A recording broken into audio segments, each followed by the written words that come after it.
আজি মই আপোনালোকক কেদাৰনাথ ধামৰ এটা খুব চমৎকাৰী কাহিনী ক'ম, যিটো মই ছ'চিয়েল মিডিয়াতে গম পাইছিলোঁ। আৰু তাত এজন ভক্তই বহু দিন ধৰি তেখেতে খোজকাঢ়ি আচলতে বাবা কেদাৰনাথৰ তাত দৰ্শন কৰিবলৈ শিৱজীৰ আহিছিলে।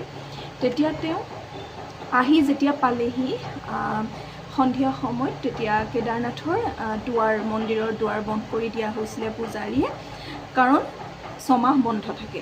আৰু তেতিয়া তেওঁ বহুত অনুৰোধ কৰি ক'লে যে মই বহুত দূৰৰ পৰা খোজকাঢ়ি আহিছোঁ, মই দৰ্শন কৰিবলৈ আচলতে বাবাক আহিছিলোঁ। তেওঁ ক'লে, ভক্ত আমি এতিয়া খুলিব নোৱাৰিম, দুৱাৰ ছমাহৰ পাছত মুকলি হ'ব। তেতিয়া তেওঁ ক'লে যে ঠিক আছে, মই ইয়াতে আছোঁ।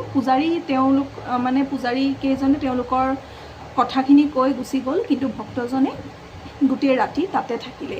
কিন্তু তেতিয়া এজন পূজাৰীৰ বেশত এজন মানুহ আহি তেখেতক ক'লে যে তুমি ইয়াতে কি কৰি আছা, মানে মন্দিৰৰ দুৱাৰটোতো বন্ধ আছে, তুমি ছমাহটোতো ৰ'ব লাগিব, তাৰ বুলি তুমি ঘূৰি যোৱাগৈ। তেতিয়া তেওঁ অমান্তি হ'ল, ক'লে যে মই ঘূৰি কেতিয়াও নাযাওঁ, মই বাবাৰ দৰ্শন কৰিবলৈ আহিছোঁ আৰু মই দৰ্শন কৰি যাম, মই বহুতো কষ্টৰে আহিছোঁ। তেওঁ খুব এজন ভাল ভক্ত শিৱৰ, তেখেতে ধ্যান কৰি তাতে শুই গ'ল। আৰু যেতিয়া ৰাতিপুৱা শুই উঠি তেখেতে চকু মেলিয়েই দেখিছে যে পূজাৰীৰ সকল আহিছে মন্দিৰৰ দুৱাৰ খুলিবৰ কাৰণে, তেতিয়া তেওঁ আচৰিত হ'ল। কৈছে যে ছমাহটোতো মানে বন্ধ আছিলে ন দৰ্জাখন। তাৰপিছত পূজাৰীজনে ক'লে, তুমি সেই মানুহজনেই ল'ৰাজনেই নহয় জানো, ইয়াত যিহেতু আমি ছমাহৰ আগত লগ পাইছোঁ। তেওঁতো তেতিয়া আচৰিত, ছমাহ ক'ত, মইতো এৰাতিহে মাত্ৰ শুই আছোঁ।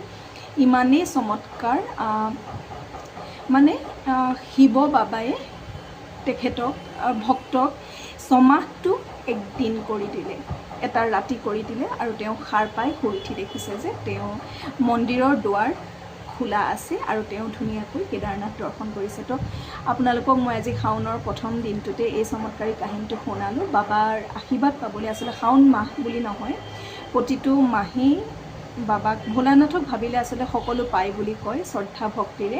আপোনালোকে শাওন মাহটো পাৰিলে মানিব, নিৰামিষ খালেতো ভালেই, শাওন মাহটো আপোনালোকে পাৰিলে মানিব, শিৱ মন্দিৰ দৰ্শন কৰিব, জল অৰ্পণ কৰিব, খুবেই ভাল ফল পোৱা যায়। ওম নমঃ শিৱায়।